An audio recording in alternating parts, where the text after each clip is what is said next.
Welcome to the lecture of Tally. This is session 4. And in today's session, as you can see on the screen, we are going to study a new and a little bit lengthy topic from the first unit. Already you have got the index of the first unit. We have covered multiple currency and cost center and cost categories. And in sequence, this is the third topic, interest calculation in Tally ERP 9. How to calculate interest automatically in Tally. Today we are going to see that. Now, what kind of interest are we talking about? પહેલા એ સમજો. In business transactions, interest ક્યારે count થાય? Interest બે ટાઈપના હોય છે, તમને ખબર જ છે, right? The one is simple interest, other is compound interest. That is a totally different story. On which type of transactions generally we count interest? Do you know that? કેવા ટ્રાન્ઝેક્શન્સ હોય કે જેના ઉપર interest either receivable or payable whatever interest is receivable and payable both પણ એ ક્યારે count થાય કેવા ટાઈપના ટ્રાન્ઝેક્શન ઉપર કાઉન્ટ થાય so remember first when we borrow the loan, for example we borrow from bank or from any other financial institution, we have to pay the interest. Right આપણે બેંકમાંથી લોન લઈએ તો આપણે ઇન્ટરેસ્ટ પે કરવાનું થાય. On the contrary we give loans, we advance loans to someone, then also we charge interest. આપણે કોઈને loan આપીએ તો આપણે એની પાસેથી ઇન્ટરેસ્ટ લેવાનું થાય, interest receivable. Apart from this V cell goods to our customers on credit. આપણે આપણા કસ્ટમર્સને જ્યારે ક્રેડિટ ઉપર સેલિંગ કરતા હોય ત્યારે આપણે એને અમુક નંબર ઓફ ડેઝ આપીએ કે આટલા દિવસમાં પેમેન્ટ તમે કરી દેશો તો અમે ઇન્ટરેસ્ટ નહીં લઈએ. Beyond that we will charge interest.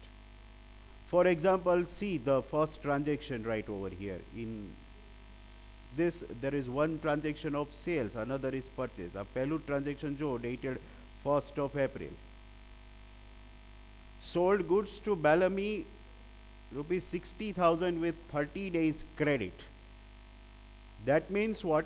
We are selling goods on 1st April. So starting from 1st April, he can make payment within 30 days without interest.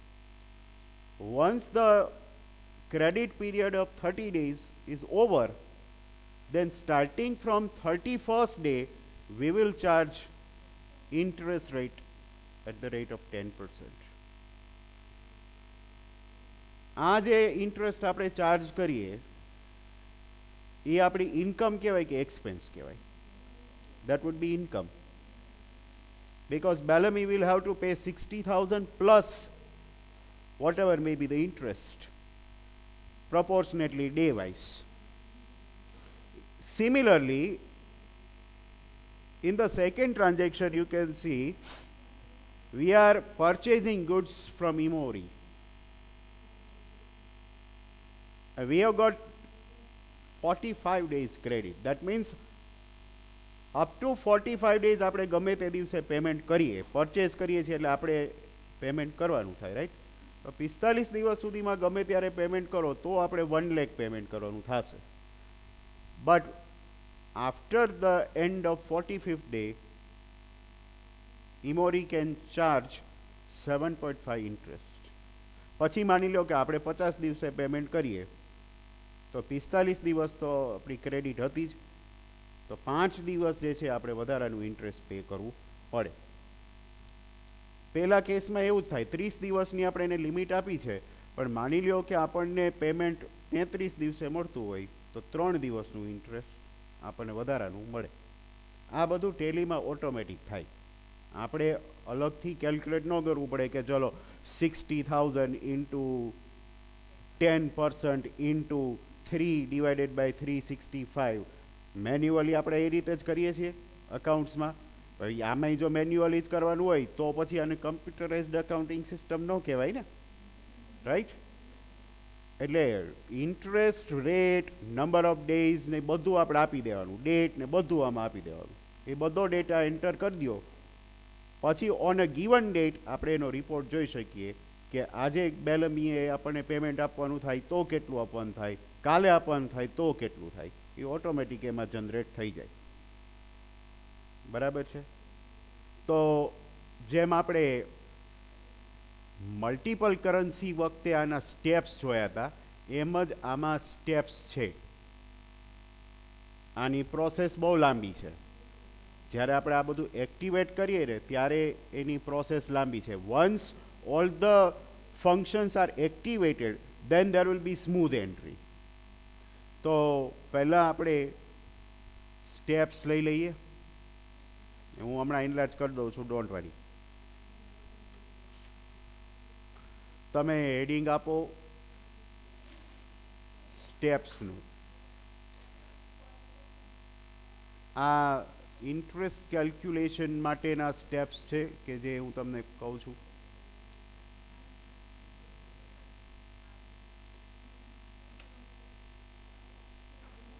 જો create a company is not a step, right?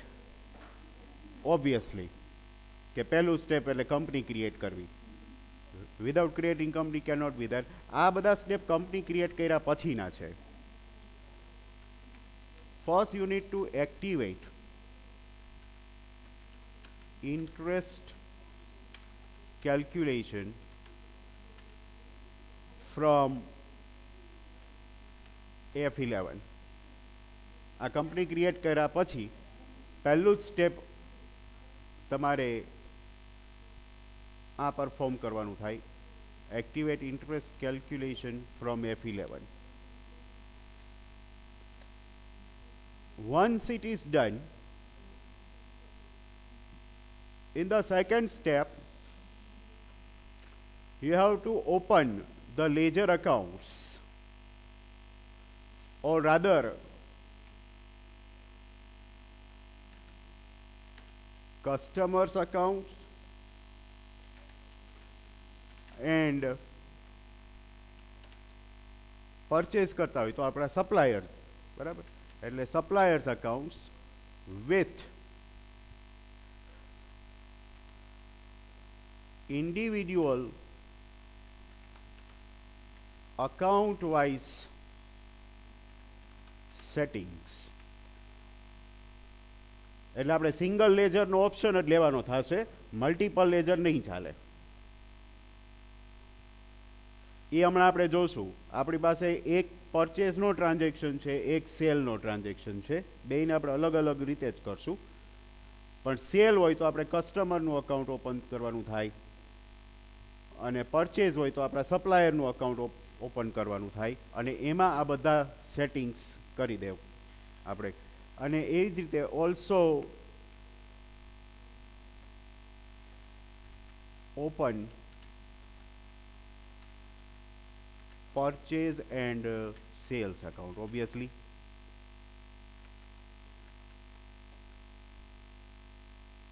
જો તમને ખાલી goods એવું જ લખેલું હોય તો કાંઈ વાંધો નથી, પણ માની લો કે પ્રોડક્ટનું નામ આપેલું હોય ને એની ક્વોન્ટિટી આપેલી હોય તો તમારે stock items, units of measurement, આ બધું બી અહીંયા ક્રિએટ કરી લેવાનું થશે, right? Create stock items and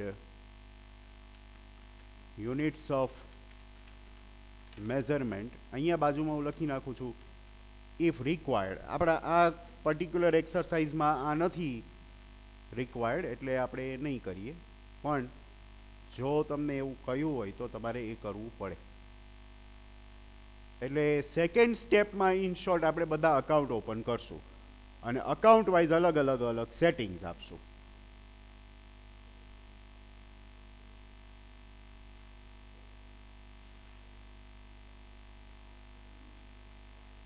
third step, pass voucher entry.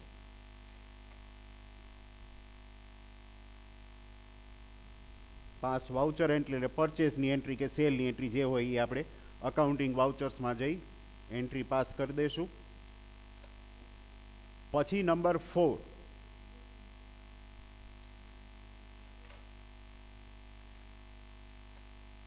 show the amount of interest from display. આપણે ડિસ્પ્લે આવે છે મેનુમાં, જે ડિસ્પ્લે એમાં જઈ ઇન્ટરેસ્ટની અમાઉન્ટ જોવાની થશે. અહીંયા ખાલી ઇન્ટરેસ્ટની અમાઉન્ટ બતાવશે જો, પછી એને ત્યાંથી ટ્રાન્સફર કરી અને પ્રોફિટ એન્ડ લોસ અકાઉન્ટમાં લઈ આવવાની થશે. Transfer the amount of interest to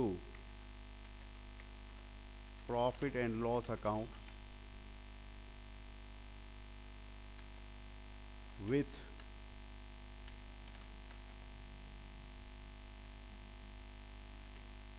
the help of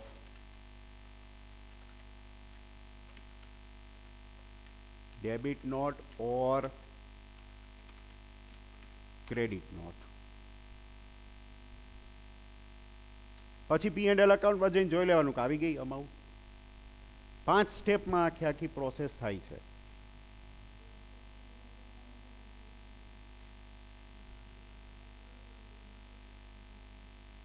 આ 5 સ્ટેપ કરવાના છે.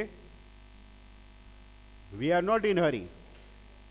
આપણે પહેલો ટ્રાન્ઝેક્શન જોઈએ છીએ જે આપણી એક્સરસાઇઝમાં આપેલો છે. પહેલો ટ્રાન્ઝેક્શન સેલનો છે, બરાબર છે, અને સેકન્ડ ટ્રાન્ઝેક્શન પરચેઝનો છે. That does not matter. કદાચ આજે ખાલી સેલનો એક જ ટ્રાન્ઝેક્શન પૂરો થાય તો એમાં કંઈ વાંધો નથી. સેમ વસ્તુ કાલના સેશનમાં રિપીટ કરશું, પણ એ સેકન્ડ ટ્રાન્ઝેક્શન પરચેઝમાં કરશું. એટલે આજે એકવાર અને કાલે એકવાર એમ થશે ને, ત્યારે જઈને તમને આખું બરાબર માઇન્ડમાં બેસી જશે કે આમાં આમ જ હોય, બરાબર. એટલે there will be 2 exercises repeatedly to be done. So let us start with our creation of company. The name of the company is here, Octavia Limited, and for that we are going to Tally, and from company info we are going to create the new company today, Octavia Limited.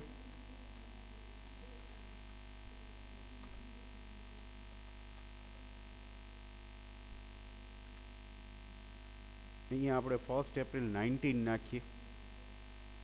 બીજી બધી information એ તમારે નાખવી હોય તમે નાખી શકો છો at the time of creating company. હવે આપણે નવી કંપની ક્રિએટ કરી લીધી છે.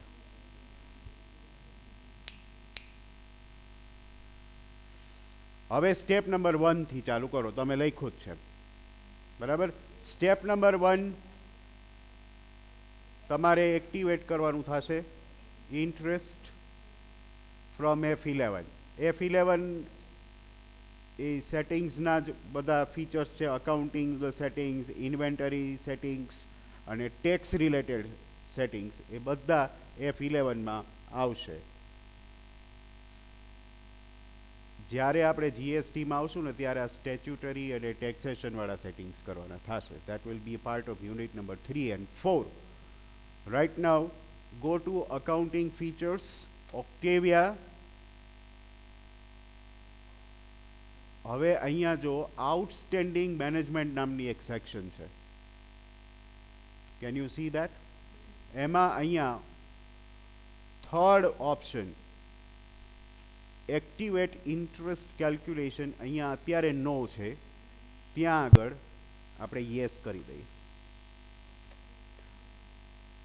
અને એની જ નીચે લખેલું છે યુઝ એડવાન્સ પેરામીટર્સ, એને પણ તમારે કરવાનું છે યસ. બીજે ક્યાંય કોઈ જાતનો ચેન્જ કરવાનો નથી અત્યારે, એઝ ઓફ નાવ. થોડીક વાર પછી જ્યારે આપણે સ્ટેપ નંબર 5માં આવશું ત્યારે વધુ એક વખત અહીંયા આગળ આપણે આવવાનું થશે એક બીજા ઓપ્શન માટે, અત્યારે નહીં. બરાબર? તો આ બે ઓપ્શન જે છે, એક્ટિવેટ ઇન્ટરેસ્ટ કેલ્ક્યુલેશન અને એડવાન્સ પેરામીટર્સ, આ બેયમાં યસ હોવું જોઈએ. તમે લોકો સાથે સાથે લખતા જજો કે ક્યાં આપણે યસ આપીએ છીએ. For the purpose of interest calculation. Understood this? And now you will save with Control A.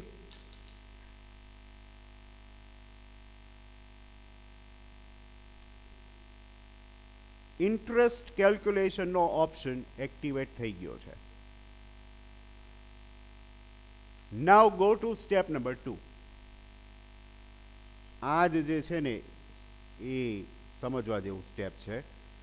Open customers accounts or suppliers account with individual account by settings. આ જે છે ને account by settings એ જ જોવાના છે આપણે કઈ રીતે કરીએ છીએ. અકાઉન્ટમાં જો પરચેસ સેલ અકાઉન્ટ તો એમને બની જશે, એનો વાંધો નથી. વાંધો પાર્ટીના અકાઉન્ટમાં આવે. આપણે પહેલું ટ્રાન્ઝેક્શન જોઈએ છીએ તો પહેલા ટ્રાન્ઝેક્શનમાં સેલ્સ અકાઉન્ટ આવે, એ બની જાય એમને. Who is the customer? Bellamy. જે કંઈ પણ ઇન્ટરેસ્ટ રિલેટેડ સેટિંગ્સ કરવાના છે એ પાર્ટીના અકાઉન્ટમાં કરવાના છે. ક્યાંથી આપણે અકાઉન્ટ્સ બનાવીએ છીએ? We go to accounts info, ledger and we choose single ledger. એમાં આપણે અકાઉન્ટ બનાવીએ બેલેમી. He is our customer. We are selling goods. So which group is applicable? Sundry debtors. આ ઓલું પૂછશે કંઈક ઓલું મલ્ટિપલ કરન્સી કરતા હતા ને ત્યારે આપણે ઓલું યસ રાખ્યું હતું એટલે પૂછશે, એમાં કંઈ વાંધો નહીં. આ રૂપીઝ જ રાખજો, અહીંયા કંઈ ડોલર બોલર કરી દેતા નહીં. હવે જુઓ, maintain balances bill by bill, આ યસ રાખવાનું છે. તમે જ્યારે પ્રેક્ટિસ કરતા હો અને ત્યારે તમને અહીંયા સિસ્ટમમાં આ જગ્યાએ નો બતાવતું હોય તો તમારે યસ કરી દેવાનું. યસ હોય જ ઓલરેડી તો કાંઈ વાંધો નથી. આ યસ હોવું જોઈએ. અહીંયા આગળ ઘણા શું છે, પેલો ક્રેડિટ પીરિયડ આપણને ક્વેશ્ચનમાં આપેલો છે 30 days, એ અહીં મૂકી દેશે. એવું કાંઈ કરવાનું નથી. અહીંયા 30 days મૂકવાનું નથી, આગળ એક જગ્યાએ આવશે ત્યારે હું કહીશ. એટલે અત્યારથી કાંઈ મૂકવાનું નથી. હવે જો આપણે ઓલરેડી ઇન્ટરેસ્ટ કેલ્ક્યુલેશન એક્ટિવેટ કરી દીધું છે તોય બેલેમી માટે અહીંયા સેપરેટલી પૂછશે જ કે બેલેમી જે છે મોડું પેમેન્ટ કરે તો એની પાસેથી ઇન્ટરેસ્ટ લેવાનું છે. તો અહીંયા આગળ યસ આપવું કમ્પલસરી છે. અહીંયા યસ આપજો એટલે આ વિન્ડો ઓપન થશે. આમાં તમારે ઓલું ઇન્ટરેસ્ટ રેટ ને બધું જે કંઈ હતું ને મૂકવાનું છે. હું અહીંથી પાછો વયો જાઉં, જો અહીંયાનું નો આપી દઉં એટલે આ કાંઈ આવશે નહીં, સીધું એ અકાઉન્ટ ક્રિએટ થઈ જશે. Bellamy will be out of interest area. પછી બેલેમી ઉપર ઇન્ટરેસ્ટ ચાર્જ નહીં થાય. એટલે એવું નહીં માનવાનું કે આપણે F11માં યસ આપી દીધું, પૂરું થઈ ગયું, પછી અહીંયા અલગથી આપવાની જરૂર નથી. એવું કાંઈ નથી. કોઈ પાર્ટી પાસેથી આપણે ઇન્ટરેસ્ટ લેતા હોય, કોઈ પાસેથી ન લેતા હોય, બરાબર, તો જેની પાસેથી લેવાનું હોય એનામાં અલગથી અહીંયા આગળ યસ આપવું જ પડે. હવે અહીંયા આગળ calculate interest transaction by transaction એવું પૂછે છે તો આપો યસ. આ બાકીનામાં ક્યાંય કોઈ જાતનો ફેરફાર કરવાનો નથી. જે છે જેમ છે એમને જ રાખવાનું. પહેલું જે છે એ યસ કરી દેજો. એ ત્યાં બાય ડિફોલ્ટ નો જ આવશે, ત્યાં યસ કરી દેવાનું. ત્યાંથી આગળ વધીએ. હવે તમને રેટ પૂછશે. એ રેટ તમને ક્વેશ્ચનમાં આપેલો જ છે. 10% અને 30 days ક્રેડિટ છે, બરાબર. એ બધું અહીંયા આગળ એન્ટર કરીએ. જુઓ 10%. હવે તમને આ ચારમાંથી એક સિલેક્ટ કરવાનું કહે છે. આ ચારમાંથી કોઈ પણ એક સિલેક્ટ કરી શકાય. પણ સિલેક્ટ કયું કરવું જોઈએ એ સમજીએ. જો 30 days અ મંથ સિલેક્ટ કરશો તો એ બધા મંથને 30 daysના જ ગણશે. 31 days આવતા હશે ને અહીં 30 days ગણશે. In that case we will have a loss of 1 day interest. બરાબર, 31 days હોય તો 30નું ગણે, એકનું ન ગણે તો આપણને એક દિવસનો લોસ જાય. તમે 365 days અ યર ગણશો તો ફોર એક્ઝામ્પલ 2020 હતું, લીપ યર હતું, તો 366 days થાય, તો એમાં એક દિવસનો લોસ થાય. એટલે આ બે ઓપ્શન લેવાના જ નથી આપ્યા તોય. આપણે જે ઓપ્શન સિલેક્ટ કરવાનો થાય એ કેલેન્ડર મંથનો થાય, કેલેન્ડર યર નહીં, કે આખું વર્ષ કંઈ બાકી ન રાખે કોઈ પૈસા, વધીને એકાદ મહિનો 2 મહિના કંઈ. આજે તમે ગુડ સેલ કરો ને પછી એમ કહી દે આવતી જાન્યુઆરી આપશું, તો આપણે અલાવ કરી? બરાબર, દઈએ જ નહીં પહેલાં તો. એટલે અહીંયા આગળ તમારે કેલેન્ડર મંથ આપવાનું છે. કસ્ટમર્સ છે, કસ્ટમર્સની બેલેન્સ કઈ હોય? ડેબિટ બેલેન્સ હોય, ક્રેડિટ બેલેન્સ? કસ્ટમર્સ એટલે ડેટર્સ, તો ડેટર્સની ડેબિટ બેલેન્સ હોય. અને આ જગ્યાએ જો આપણે ક્રેડિટર્સનું અકાઉન્ટ બનાવતા હોત તો એની બેલેન્સ ક્રેડિટ હોત. એટલે અત્યારે અહીંયા આગળ આપણે ડેબિટ બેલેન્સ ઇઝ ઓનલી એ વાળો ઓપ્શન સિલેક્ટ કરીએ. ઇન્ટરેસ્ટ ક્યારથી લેવાનું છે? ઓલવેઝ આપશો ને એટલે જે તે દિવસથી જ ચાલુ કરી દઈએ. ફોર એક્ઝામ્પલ આપણે 1 એપ્રિલના ગુડ સેલ કરીએ તો તે દિવસથી જ ઇન્ટરેસ્ટ ચાલુ કરી દઈએ. હવે ઇન્ટરેસ્ટ ખરેખર લેવાનું ક્યારે હોય? એને આપણે 30 daysની ક્રેડિટ આપી હતી, એટલે up to 30 days we will not charge interest. Once the time period of 30 days is over, starting from 31st day we will start charging interest. એટલે એના માટે થઈ અને તમારે અહીંયા પાસ્ટ ડ્યુ ડેટ એવો ઓપ્શન આપવો પડે. એટલે 31મા દિવસથી ચાલુ કરશે, ઓલું પહેલા દિવસથી ચાલુ કરશે. આ બેમાં ફેર એટલો છે. એટલે અહીંયા તમે સિલેક્ટ કરો પાસ્ટ ડ્યુ ડેટ. કેટલા ડેઝની ક્રેડિટ આપી છે એ પૂછશે, એટલે અહીંયા તમારો ઓલા નંબર ઓફ ડેઝ નાખી દેવાના. અહીંયા 30 days. આ બધું લખતા જાજો, તો જ ટેલી ઇન્ટરેસ્ટ બતાવશે, નહીંતર બતાવશે જ નહીં. ડેટ ઓફ એપ્લિકેબિલિટી, અને ડેટ ઓફ એપ્લિકેબિલિટી આપણે આગળ આપી દીધી છે. એપ્લિકેબિલિટીની સામે past due date, date of applicability. Rounding off કરવાનું છે. તમને ખબર છે રાઉન્ડિંગ ઓફ શું હોય? આપણે નિયર રૂપીમાં રાઉન્ડ ઓફ કરીએ અમાઉન્ટ. હવે રાઉન્ડ ઓફ છે ને 3 રીતે થાય: ડાઉનવર્ડ રાઉન્ડિંગ, નોર્મલ અને અપવર્ડ. આ ત્રણેય વચ્ચે ડિફરન્સ છે. અકાઉન્ટ્સમાં આપણે જનરલી અપવર્ડ અને ડાઉનવર્ડ એ રીતે રાઉન્ડિંગ કરતા હોઈએ છીએ, પણ ટેલી 3 ભાગ પાડે. જો અપવર્ડ, પહેલું છે ડાઉનવર્ડ. ડાઉનવર્ડ એટલે શું છે કે ઉપર ગમે એટલા પૈસા થતા હોય ને એ બધા કાઢી નાખે. માની લો કે 15 રૂપિયા 90 પૈસા થાય છે ને તો એ ટેલી 15 રૂપિયા જ લે, 90 પૈસા ન લે. એને ડાઉનવર્ડ રાઉન્ડિંગ કહેવાય. એ 90 પૈસા જતા થાય પણ આપણી અમાઉન્ટ જ મોટી હોય તો બહુ મોટો ફેર પડે ને. બરાબર, એટલે ડાઉનવર્ડ રાઉન્ડિંગ ન લેવાય. અપવર્ડ રાઉન્ડિંગ ન લેવાય. અપવર્ડ એટલે શું છે? ઉપર ખાલી 10 પૈસા 20 પૈસા થતા હોય તો એ આખો રૂપિયો ગણી લે, એ અપવર્ડ થયું. અને નોર્મલ એટલે જે આપણે કરી છીએ કે 50 પૈસા સુધી હોય તો આપણે ન લઈએ, 50 પૈસાથી ઉપર હોય તો આખો રૂપી ગણી લે. ઇન્કમ ટેક્સમાં એવું હોય કે ઉપર 1 રૂપિયો 2 રૂપિયા થાય ને તો ત્યાં રાઉન્ડિંગ ઓફ 10 રૂપીમાં થાય. ઇન્કમ ટેક્સમાં 10 રૂપિયામાં રાઉન્ડિંગ ઓફ થાય. એટલે માની લો કે તમારે 52 રૂપિયા દેવાના થતા હોય તો તમારે 60 જ દેવા પડે, 8 રૂપિયા પાછા ન આપે. ત્યાં આગળ રાઉન્ડિંગ ઓફ નિયર 10 રૂપી થાય. જો તમારે રાઉન્ડ ઓફ કરવું હોય તો, ન જ કરવું હોય એઝ ઇટ ઇઝ જ રાખવું છે તમારે, તો અહીંયા એને નોટ એપ્લિકેબલ આપી દેવાનું. આ 4માંથી કોઈ પણ ઓપ્શન તમે આપી શકો છો. પછી અહીંયા આગળ બીજું કંઈ નથી આપવાનું. હવે આનું આ બીજી વાર નથી રિપીટ કરવાનું. આ બેલમીના બધા ઇન્ટરેસ્ટ રેટ સેટિંગ્સ થઈ ગયા. એટલે અહીંથી એન્ટર કરીને આગળ વધી જાઓ, એ બધું સેવ થઈ ગયું. અને હવે આપણે આ અકાઉન્ટ જે છે આ ક્રિએટ કરી લઈએ.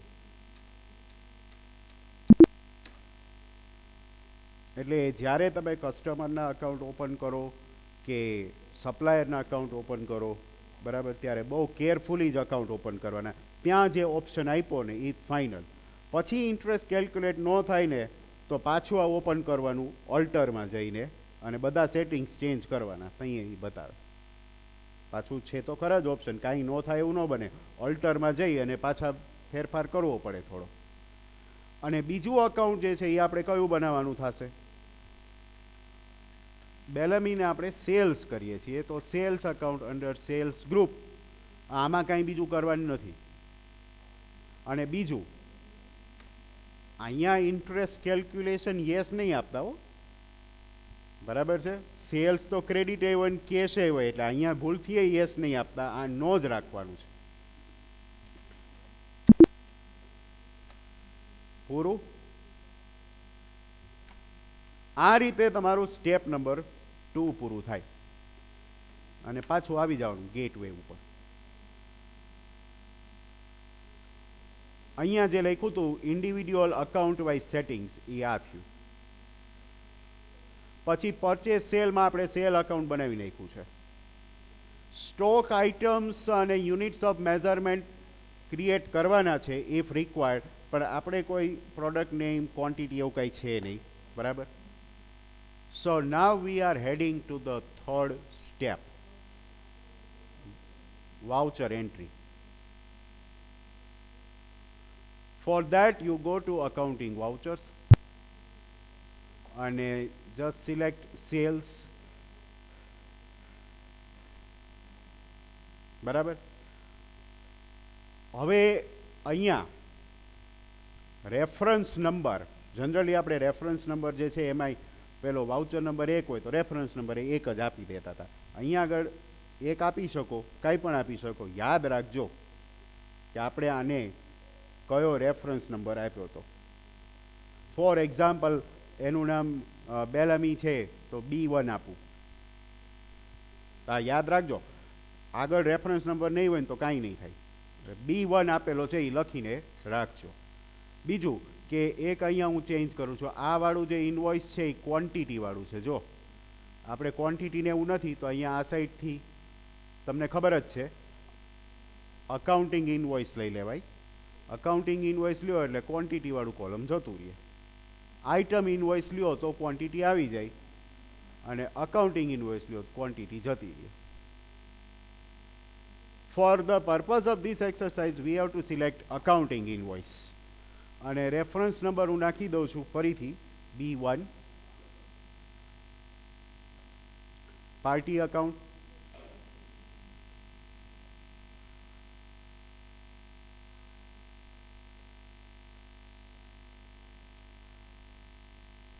અહીંયા સેલ્સ અને હવે એની અમાઉન્ટ.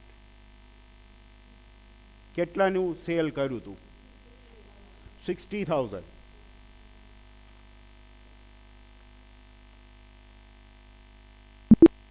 આ તો નોર્મલ એન્ટ્રી જેમ આપણે કરતા હતા સેમ 5માં એ જ રીતની એન્ટ્રી છે. આમાં કાંઈ બીજું નથી. ઇન્ટરેસ્ટનું કાંઈ આમાં આવશે નહીં, બરાબર. આ એન્ટ્રી થઈ ગઈ. સ્ટેપ નંબર 3 પૂરું. હવે ડિસ્પ્લેમાં જવાનું છે for step number 4. Show the amount of interest from display. એ યાદ રાખજો કે બેલમીને આપણે સેલ કર્યું છે 1 એપ્રિલના કર્યું છે અને 30 ડેઝની ક્રેડિટ આપી છે. એટલે 30 દિવસ સુધી તો ઇન્ટરેસ્ટ એના ઉપર ગણાશે જ નહીં. 30 દિવસ પૂરા થઈ જાય પછી ગણાશે, right. So if I go to display on 1st April, અત્યારે 1st April જ છે current date, I am not changing the date. અત્યારે હું ડિસ્પ્લેમાં જાઉં, આ જોવા ક્યાં મળે? ઇન્ટરેસ્ટ ઈ કહું. ડિસ્પ્લેમાં જશો ને એટલે અહીંયા 4th option statement of accounts છે. આ સ્ટેટમેન્ટ ઓફ અકાઉન્ટ્સમાં જો અહીંયા એક ઓપ્શન મળે છે ઇન્ટરેસ્ટ કેલ્ક્યુલેશન્સ. ઇન્ટરેસ્ટ કેલ્ક્યુલેશનમાં જશો ને એટલે તમને આટલા ઓપ્શન મળશે. જેની જેની પાસેથી ઇન્ટરેસ્ટ લેવાનું છે એનું લિસ્ટ તમને ઇન્ટરેસ્ટ રિસીવેબલમાં મળે. તમારે સામેની પાર્ટીને ઇન્ટરેસ્ટ પેમેન્ટ કરવાનું હોય, સપ્લાયર્સને, તો એ બધું ઇન્ટરેસ્ટ પેએબલમાં મળે. અને પાર્ટી વાઇઝ તમારે ડિટેલ્સ જોવી હોય તો અહીંયા લેજરમાં પણ મળે. એ ઇન્ટરેસ્ટ કેલ્ક્યુલેશનની જ આ સ્ક્રીન છે. હવે હું અત્યારે આમાં લેજરમાં જાઉં. અત્યારે આપણી પાસે એક અકાઉન્ટ છે બેલમી. તો જો આની સ્ક્રીન જે છે ને અત્યારે બ્લેન્ક જ હશે. શું કામ? કારણ કે મેં ડેટ ચેન્જ કરી જ નથી. આપણે સેટિંગ્સ એ રીતે કર્યા હતા 30 દિવસ પછી. બરાબર. તો હવે એના માટે મારે શું કરવું પડે? તો કે આ સ્ક્રીન ઓપન જ રાખો અહીંયા ને અહીંયા, અને અહીંયા રાઇટ હેન્ડ સાઈડ F2 છે, પીરિયડ. રાઇટ હેન્ડ સાઈડમાં તમને ટાઈમ પીરિયડ બતાવે છે F2. Starting from 1 April two, જો 1 એપ્રિલથી 30 દિવસ ગણો એટલે 1 મે સુધી તો ઇન્ટરેસ્ટ ગણાવવાનું નથી. ઇન્ટરેસ્ટ ગણાય ક્યાંથી? 2 મે ઓનવર્ડ્સ. હું અહીંયા ફોર એક્ઝામ્પલ 2 મે આપું તો જો અહીંયા આગળ ઇન્ટરેસ્ટ આવ્યું, જોયું? અહીંયા ઇન્ટરેસ્ટના કોલમમાં 193 રૂપીસ. આ 193 રૂપીસ કઈ રીતે આવ્યું? તો આને એન્ટર કરો, ટ્રાન્ઝેક્શનને એન્ટર કરો એટલે અહીંયા ડિટેલ્સ બતાવશે. જો કેટલા દિવસનું ઇન્ટરેસ્ટ ગણ્યું છે ને, 1 ડે 10%, અને આ 193.55 રૂપીસ આપણે એની પાસેથી ઇન્ટરેસ્ટ લેવાનું છે. પહેલીથી પહેલી સુધી એટલે 30 દિવસ થઈ ગયા. એટલે મેં 30 દિવસ પછીનો દિવસ લીધો એટલે 2 મે નાખી, પછી જ બતાવશે, ત્યાં સુધી નહીં બતાવે. આ ઇન્ટરેસ્ટ અહીંયા બતાવે છે એટલું જ છે. આપણને મળ્યું વેડું કંઈ નથી, લેવાનું છે હજી. આ અમાઉન્ટ તમે લખી રાખો એક જગ્યાએ ખાલી માર્જિનમાં, 193.55 છે. We have not received this. ફરીથી બતાવી દો આ ઇન્ટરેસ્ટ ક્યાંથી આવ્યું છે. તો કે આનો રૂટ કે પાથ વોટેવર ડિસ્પ્લે, એમાં statement of accounts, interest calculation, ledger, અને એમાં બેલેમી.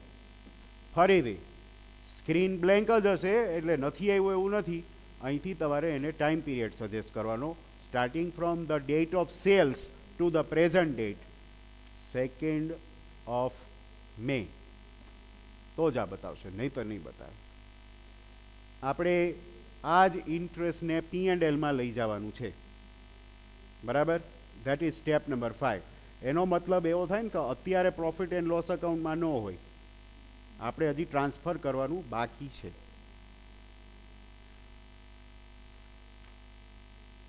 ગોઈંગ બેક ટુ ગેટવે, અહીંયા પ્રોફિટ એન્ડ લોસ અકાઉન્ટ છે, જેમાં તમે જુઓ તો તમને સેલ બતાવશે જે આપણે કરેલું 60,000. બરાબર. ઇન્ટરેસ્ટની ક્યાંય એન્ટ્રી જ નથી, જોયું?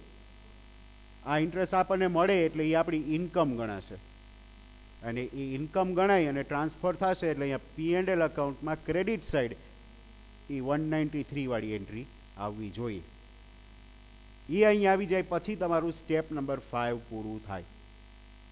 બરાબર છે. તો સ્ટેપ નંબર 5માં જઈએ.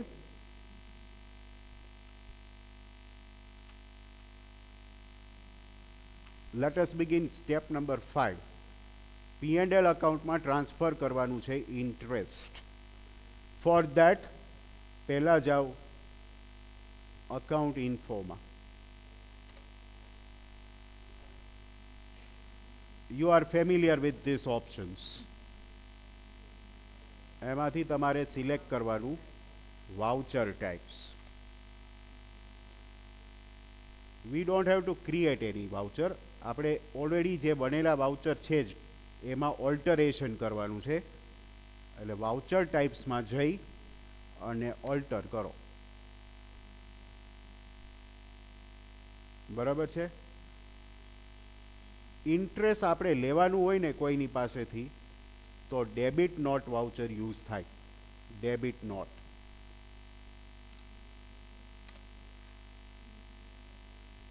એ વાઉચર સિલેક્ટ કરો અને એની સ્ક્રીન ઉપર જાઓ. આમાં ક્યાંય કાંઈ યસ નો આપવાનું જ નથી. આપણે આવું એક વાઉચર કરી ચૂક્યા છીએ. મલ્ટિપલ કરન્સી વખતે જર્નલ વાઉચર લીધું હતું, પણ ઇન્ટરેસ્ટ રિસીવેબલ માટે ડેબિટ નોટ લેવાનું. છેલ્લે પહોંચી જાઓ. અહીંયા નેમ ઓફ ક્લાસમાં તમારે આપી દેવાનું ઇન્ટરેસ્ટ રિસીવ્ડ. ઇન્ટરેસ્ટ રિસીવ્ડ એ આપશો ને એટલે પાછી બીજી સ્ક્રીન આવશે. Use class for interest accounting, એને આપી દો યસ. બસ આ એક જ યસ આપવાનું છે અને જતા રહ્યો. હવે આને સેવ કરી દો. થઈ ગયું. We are just opening the gate for transferring. હવે આની વાઉચર એન્ટ્રી જ આપવાની છે. અકાઉન્ટિંગ વાઉચર્સમાં જાઓ. પણ પ્રોબ્લેમ શું થશે ખબર છે? અકાઉન્ટિંગ વાઉચર્સમાં જાશો ને તો તમને અહીંયા બધા બતાવે તો છે, પણ અહીંયાથી ડેબિટ નોટ વાઉચર લેવું પડે તો ડેબિટ નોટ અહીંયા બતાવતા નથી. જો અત્યારે તો કાંઈ નહીં, પાછું જવાની જરૂર નહીં. અહીંયા F11 આપેલું જ છે. F11માં જાઓ અને અહીંયા યુઝ ડેબિટ નોટ, ક્રેડિટ નોટના ત્રણેય ઓપ્શન જે છે ને એ યસ આપી દો એટલે ઓલું ખુલી જશે. બરાબર.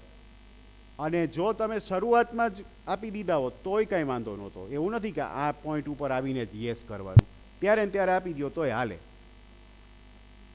અને કંટ્રોલ એ કરજો.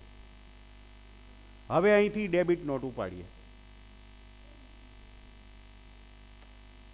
જો ડેબિટ નોટ સિલેક્ટ કરશો ને એટલે એ ઓલું આવશે જ તમારે. તમે જે ક્લાસ ક્રિએટ કરેલો છે ઇન્ટરેસ્ટ રિસીવ્ડ એ બતાવશે જ. હા, હવે આપણે આ વાઉચર આપીએ એ પહેલાં ડેટ ચેન્જ કરી નાખીએ. અત્યારે તો ઇન્ટરેસ્ટ બતાવશે નહીં, આપણે 2 મે કરી નાખીએ કે જ્યારથી ઇન્ટરેસ્ટ લેવાનું છે. હવે ઓરિજિનલ ઇનવોઇસનો નંબર B1 અને એની ડેટ શું હતી? 1 એપ્રિલ હતી. ઓરિજિનલ ડેટ આપણે 1 એપ્રિલ જ્યારે આપણે સેલ રેકોર્ડ કર્યું હતું. આ બે હોય તો જ થાય. બાય જો બેલમી કરશો ને એટલે તમને ઓટોમેટિક અહીંથી સિલેક્શન માટે પૂછશે કયું વાળું આ. બરાબર. આને જ સીધું લઈ લેવાનું છે. એને સિલેક્ટ કરો.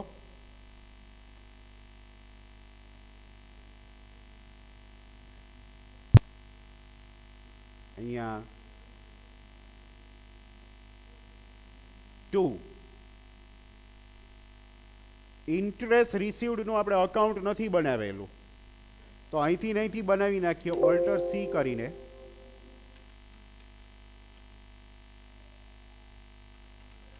interest received account, that is our indirect income. Remember, indirect income નું ગ્રુપ લાગુ પડે. થઈ ગયું.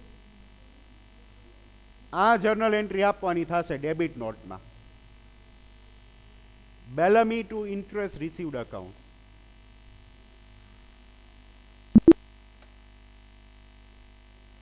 આ બુક થઈ ગયું ઇન્ટરેસ્ટ.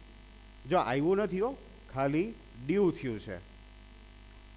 પ્રોફિટ એન્ડ લોસ અકાઉન્ટમાં જાઓ હવે તો અહીંયા તમને ક્રેડિટ સાઈડ એક નવી એન્ટ્રી દેખાશે. આ આવી જવી જોઈએ. આ ટ્રાન્સફર થયું. એની ઉપર તમે કર્સર રાખીને ક્લિક કરો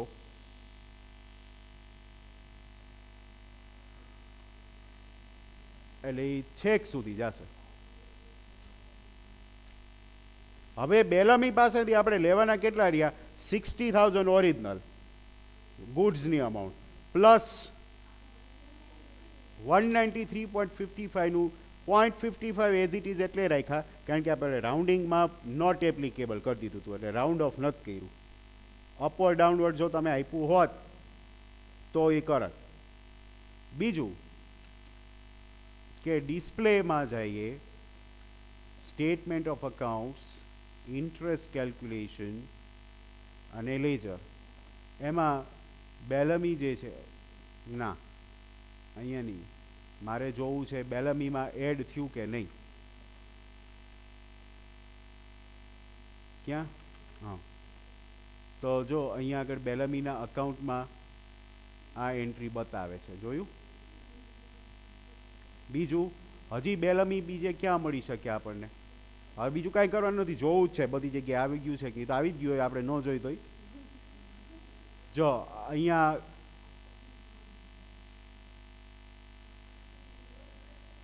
નહીં, અહીં નહીં, આ સાઈડ હોય ને ડેટર્સ બેલેન્સ શીટમાં બેલમી. આ બેલમીના 60,000 હતા, એની અંદર ઇન્ટરેસ્ટ પ્લસ થઈ બેલમીની બેલેન્સ વધી ગઈ, હવે 60,193 દેવાના રહ્યા. બરાબર, એટલે કન્ફર્મ થઈ ગયું ઇન્ટરેસ્ટ એનામાં એડ થઈ ગયું, એક દિવસનું ઇન્ટરેસ્ટ આટલું ચડી ગયું. આ એની ડિટેલ. હવે પેમેન્ટ લેવાનું થાય, જ્યારે પણ બેલમી પેમેન્ટ કરે ત્યારે 60,193 માંથી લેસ થશે, 60,000 માંથી લેસ થશે નહીં. એ આપણે બેલેન્સ શીટમાં જઈ અને જોઈ શકીએ. આટલું કરવાનું થાય. This is how interest is calculated. પણ આના કરતાં તો ઓલું મેન્યુઅલી આપણે ફટાફટ કરી શકીએ, આમાં સેટિંગ્સ જ્યાદા કરવા પડે. હવે આપણી જે એક્સરસાઇઝ છે એમાં 2 હતા ટ્રાન્ઝેક્શન્સ, પરચેઝ છે. જો એમાં આનું આ બધું ફરીથી કરવું પડે, પણ કારણ કે કંપની આની આ જ છે, બરાબર, એટલે અમુક વસ્તુઓ નહીં કરવી પડે. ફોર એક્ઝામ્પલ, એક્ટિવેટ ઇન્ટરેસ્ટ છે તો એ આપણે ઓલરેડી કરી લીધું છે. આપણે શું કરવાનું થશે? પરચેઝ અકાઉન્ટ બનાવશું, ઈમોરીનું અકાઉન્ટ બનાવીને એના જે સેટિંગ છે, રેટ અલગ છે, ડેઝ અલગ છે, એ બધું ઈમોરીના અકાઉન્ટમાં કરી નાખીએ એટલે ફટાફટ થઈ જશે. That we will do tomorrow again, and then tomorrow we will proceed further. આ એક્સરસાઇઝ આગળ હું કાલે કરાવીશ. This session comes to the end and I will see you tomorrow.